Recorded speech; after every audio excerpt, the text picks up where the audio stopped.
Hey, man, what are you doing? Hey, what's up, man? Just reading over some of the notes from the meeting. Did you hear that Kevin said we get a free day off? Kevin said a free day off. Yeah, if we get 1,000 subscribers, he will give us a free day off. If we reach 1,000 subscribers, we get a free day off to use any day. No. What day do you have to use it on? No, he said any day, any time. You just have to cash it in. Any day or time, you say. Now, that's interesting. You walk around with something that powerful, a free day off to be used at any day, any time without notice.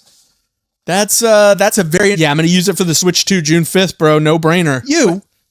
Yes, me. Bro, on what planet would it be you? Bro, I work my ass off here all the time, bro. Are you joking? You would screw this up. You have to maximize the day off. You can't just take it for a Nintendo release.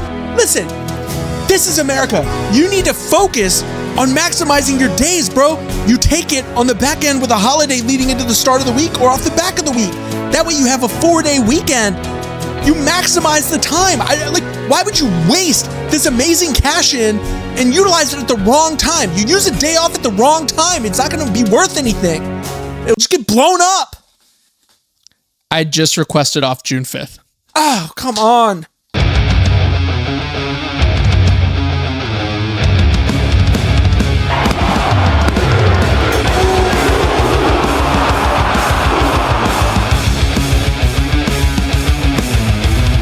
What's up, wrestling fans?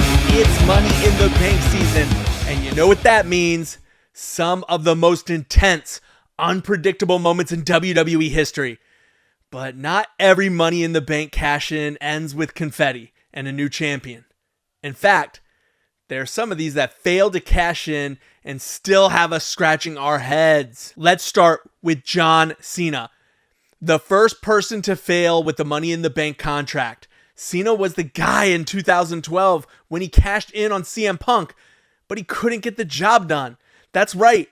Despite having the briefcase, Cena left without the title after Punk caught him in a roll-up on Raw. It was a moment that proved even the biggest names can miss their shot. And Cena, well, he didn't walk away with the belt that night. Then we got Austin Theory. Man, Theory cashed in on Seth Rollins in 2023 at Survivor Series, and it looked like it was going to be his night until Rollins completely destroyed him. Theory couldn't capitalize on his cash-in, and he walked out with nothing but a bruised ego. Failed cash-ins don't always come from old-timers. Sometimes it's the next generation trying to make their mark. And Drew McIntyre, a man who many thought would make the most of his contract in 2024. McIntyre tried to cash in on Seth Rollins at Money in the Bank 2024, but unfortunately for him, it was one of those wrong time, wrong place situations. Drew got interrupted, and just like that, he was out of the title picture without ever getting to swing the sword for the belt. Tough break for McIntyre, who's already proven he can carry a title. Sometimes the timing is just off. Baron Corbin. Corbin was all set to cash in on Jinder Mahal at SummerSlam 2017. But after disastrous run-in with John Cena, Corbin's momentum crashed and burned. Cena cost Corbin his chance, and that was the end of his briefcase run. Then there's the big SOB, Braun Strowman, who had the power to crush anyone except Roman Reigns. Strowman failed in 2018 to cash in during Roman Reigns' match with Brock Lesnar at Hell in a Cell, and his title shot slipped away after a brutal beatdown from Reigns and Lesnar. And we can't forget Otis, a big, lovable guy who earned the Money in the Bank briefcase in 2020. But what happened next? He lost it to The Miz in a dramatic backstage segment at Hell in a Cell.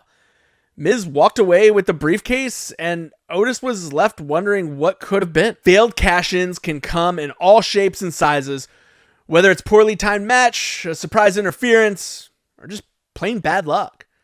Sometimes, the Money in the Bank contract can feel more like a curse than a blessing. But hey, we've yet to see a failed cash-in from the women's division, and who knows, maybe one day a failed cash-in could be used to push a character in a whole new direction.